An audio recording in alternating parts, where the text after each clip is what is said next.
Today I'm doing my 2023 quarterback tier list. This top tier, almost there, good, average, below average, retired, and to be determined. We have Cooper Rush for the Dallas Cowboys. Didn't he have like a little good run while Dak Prescott was injured? So I guess we'll put him below average. Sam Darnold is actually an interesting one for me. He's not had a great career, but in his last 7 games with the Panthers last year, I'm not gonna lie, he actually looked decent. I'm gonna put him in average. For Jalen Hurts, kind of thinking almost there, but I'm gonna put him in top tier. He's probably gonna be in the bottom of top tier for me though. A lot of people are gonna get mad at me about this. Justin Fields, I'm probably gonna put him anywhere from average to good. Yes, he has his legs to run the ball, but honestly, he wasn't a good passer. And that could be the blame on the talent that the Bears had. We're gonna stick him in good for right now, but if his passing play doesn't improve, then we're gonna honestly put him in average. Geno Smith, I'm gonna put him in good as well. I actually really like what Bailey Zappi looked like with the Patriots last season. I'm actually gonna put below average. We just haven't saw enough from him yet. Ryan Tannehill, I'm gonna put in good. I mean, he's a solid quarterback. He can get you to the playoffs, but his ceiling is only so high. And the Hooker, obviously gonna be to be determined. Josh Allen, obviously top tier. I think Jimmy Garoppolo gets way too much hate for what he's done in the NFL. He won on the 49ers. Yes, I get 49ers are a really good team, and really probably anybody could win on the Niners. I think we're going to really see how good he is on the Raiders. I'm going to put him in good for right now. Jordan Love, we saw him literally only play 1 game, so I'm still going to put him in to be determined. Who is this? I absolutely have no clue who this is. He looks like a young quarterback. I'm going to put him in to be determined. Colt McCoy, I'm going to put him in retired. He's 37 years old, and he's obviously not going to be a starting quarterback. Andy Dalton, I even want to put him in average or below average. He did win a few games with the Saints. I guess we'll put him in average. Bryce Young, obviously going to be determined. Jacoby Brissett didn't look too terrible on the Browns last year. He wasn't the reason that they won games, but I don't think he was the reason that they lost a couple either. I'm going to put him in average. Danny Dimes, I think he belongs in good. I think people are overrating him a lot, but I still think he deserves to be in that category. Who are some of these people? I have no clue who this is either. We're just going to put him in to be determined because I have no clue that it. A lot of people are high on Lamar Jackson. Yes, he won an MVP, but I just don't think he's in top tier yet. We're going to put him in almost there. Joe Burrow obviously belongs in top tier. CJ Stroud to be determined. Tua Tagovailoa, he honestly looked really good last year. Injuries are pretty much a concern. I think he's like right below the almost there category. I'm going to put him in the top of good. Brock Purdy's an interesting one. We only had a small sample size of him last year, but with that small sample size, he did really good, obviously. We're going to put him in the top of good. Taysom Hill is very athletic and has great talent, but as a quarterback, we're going to put him below average. We haven't really saw Drew Lock on the Seahawks play any games,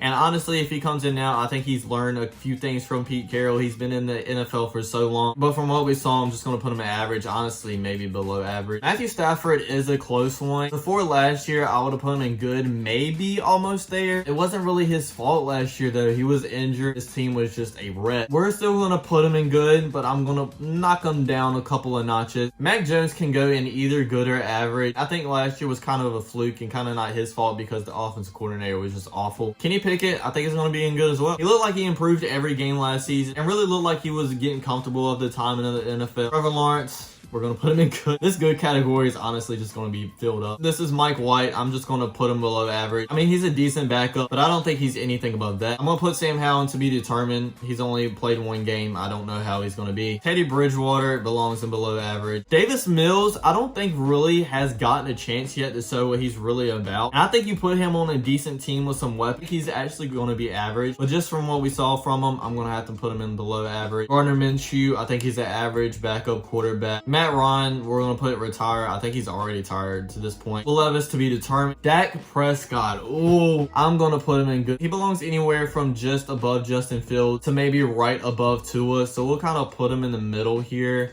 Another tough one to rank in Russell Wilson. Before last season, I honestly would have put him in almost there, but he kind of fell down for me last season. I don't even think it was his fault. I think most of it was on the head coach, and I think he looked better under Sean Payton, but just with that performance last season, I just can't put him very high. Matt Corral's been in the NFL for a year now, but we haven't saw anything from him. Actually, I'm just going to go ahead and put all these rookies or people that haven't got to play in to be determined. Okay, there we go. Our to be determined category is set. Next is Kyler Murray. He has potential. He's shown skill. But he's kind of had a rocky career up to this point, and I hope after this year he gets to go to a better team and actually show off what he is. But just from what we've seen out of him, I'm going to put him in good. I saw a couple people riding with Malik Willis after this preseason because I think he looked really good, but then again, it's preseason. I'm not going to overreact. We saw him play, what, like 5 games last year, I think. He honestly did not look good at all. I'm going to put him in below average. Don't get me wrong. I think he can go a lot up this list. He's still got a lot of career left. Trey Lance is an interesting missing one. I think we're going an average. Zach Wilson just hasn't looked good in the NFL. He has a lot of career left, but we're going to put him in below average. Jameis Winston, we're going to put in average. I do think he can win you games, but honestly, I think he can lose you games as well. He's just kind of a loose cannon. Baker Mayfield, below average. As a Panthers fan, I have nothing to say. Patrick Mahomes, obviously going to be top tier, the best quarterback in the league. People probably want me to put Justin Herbert in top tier as well, but honestly, I'm going to put him in almost there. Throughout his whole entire career, I think Aaron Rodgers should be top tier, but we're going to put him in almost there just because he kind of fell off last season. I feel like if he goes to the Jets and leads them to a 12 or 11 win team, he'll be in top tier. But for right now, I'm just going to drop him down a little bit. Jared Goff, I'm going to put in almost there as well. He had an amazing season last year, probably honestly one of his best. Kirk Cousins will put in good. Honestly, probably about right here. I think he's very underrated. Marcus Mariota, below average. I mean, he did not look good on the Falcons last year. Desmond Ridder, we've only saw 4 games from him, so it's kind of hard for me to rank him here. I'm going to put him at average just because it's a safe spot. Derek Carr, I honestly think is good. Probably on the lower side just because of what he's done with the Raiders. He's always looked good, but he's never taken his team far deep into the play. That is my 2023 quarterback ranking. If you enjoyed, don't forget to like, comment, subscribe, and I'll check you guys out next time. Peace.